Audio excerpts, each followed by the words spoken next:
Season 3, Episode 7 of Are You Afraid of the Dark? The Tale of the Carved Stone, where we're going to see another appearance of Sardo in his magic shop. We last saw him in Episode 6 of Season 1, The Tale of the Super Specs, and here he's even better, since his goofy nature actually makes a lot more sense.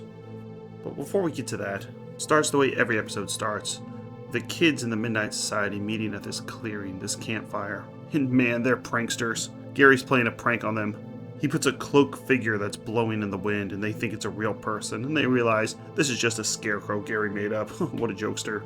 And of course, because this episode deals with magic, Gary's telling it. He loves magic. And his father owns a magic shop, but they never mention that. They should mention that more often. So he throws the dust on the campfire, we see the title screen, and then it flashes to the actual anthology story with the main character, Allison Denny. And she and her family have moved to a new town, and she's trying to make some friends, but it's not going very well. Something everyone can relate to. When you're the new kid, people don't just automatically want to become friends with you. It takes time. We get some foreshadowing when she looks in her room and sees that someone has engraved their initials on the wood bench. TJB was here. Will we see him later in the episode? Of course.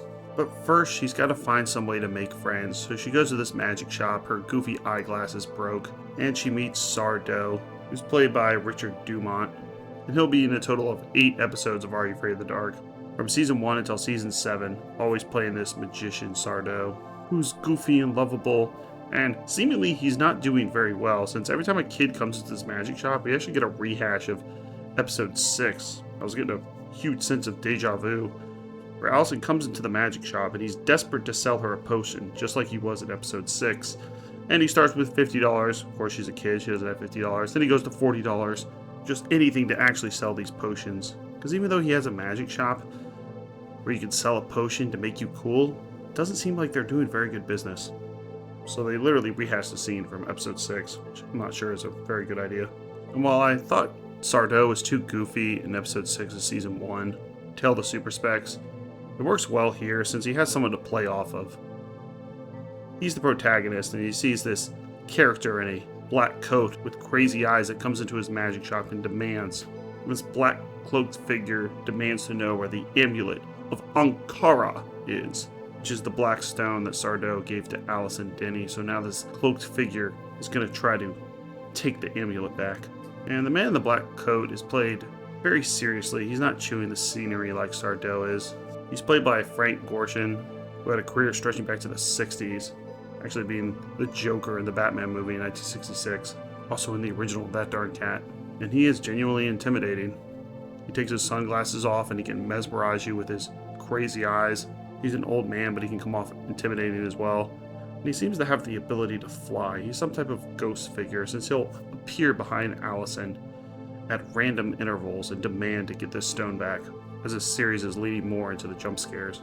Because this series loves referencing Chronicles of Narnia, Allison finds that she can transport herself back into time by going into this mirror. In fact, she goes back 100 years into 1892, when this house was first built, and she meets her new friend who carved the stone on her bedroom 100 years ago.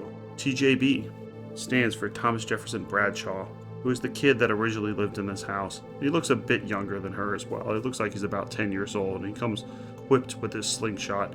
So now she's finally made a friend, and they must work together to take down this black cloaked figure, who also has the ability to travel back in time.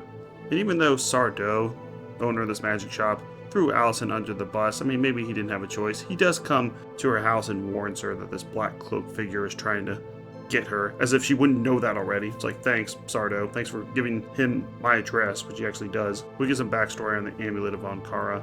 It belonged to an evil monk known as Brother Septimus, and he was supposed to be hanged in the 5th century, but he somehow managed to get away, and now he's on the loose and tracking Allison down. So we finally get a name for this black cloak figure, Brother Septimus, and they're able to battle this evil monk. And they were hinting at his Thomas Jefferson's, wonder what that's a reference to, JK. Slingshot was going to play into this, and of course it does. He's able to slingshot Brother Septimus back into the danger zone. Yep, that's what I'm going to say what happens. He gets shot into the danger zone with Kenny Loggins, and we get a nice ending where Allison and Thomas Jefferson become best friends. Aw, she finally did find a friend after all.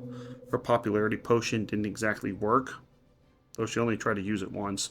It was all interrupted with this evil monk that came to try to claim the amulet. There's a lot of things going on here. They're getting transferred back into time, 100 years in the past. There's an amulet, there's an evil monk, there's Sardo. I'm glad that this series does not try to talk down to kids. Because I can imagine being a kid trying to watch this and trying to keep track of exactly what's happening. But as long as interesting things are happening and there's magic, I can see absolutely enjoying this episode as a kid. And even as an adult, I still enjoyed it. I'm going to give it a 7 out of 10. What I like about this series is it doesn't rest on its laurels. It could just be about a girl going to a magic shop and getting chased by this monk. But they decided to throw in a time-traveling feature as well. That connects to what she was talking about before, about wanting to have a friend. Along with clues that they leave in the episode, this is a very well thought out one. It's also the first episode written by Susan Kim, who would write the episode Curious Camera, which we're going to see, which is episode 9 of season 3, so in 2 episodes. And she went on to write for the TV series Welcome to the Wayne and the Mystery Files of Shelby Woo. Next up is the tale of the Guardian Curse, and DJ McHale is back at the helm. He's directing and writing. He's taking back this series, and this one's about ancient Egypt. A mummy comes alive. And also check out our playlist for the other series that we've covered. Currently doing Black Mirror, Mystery Science Theater 3000, every single episode of Are You Afraid of the Dark, and every single episode of The Twilight Zone. Thank you.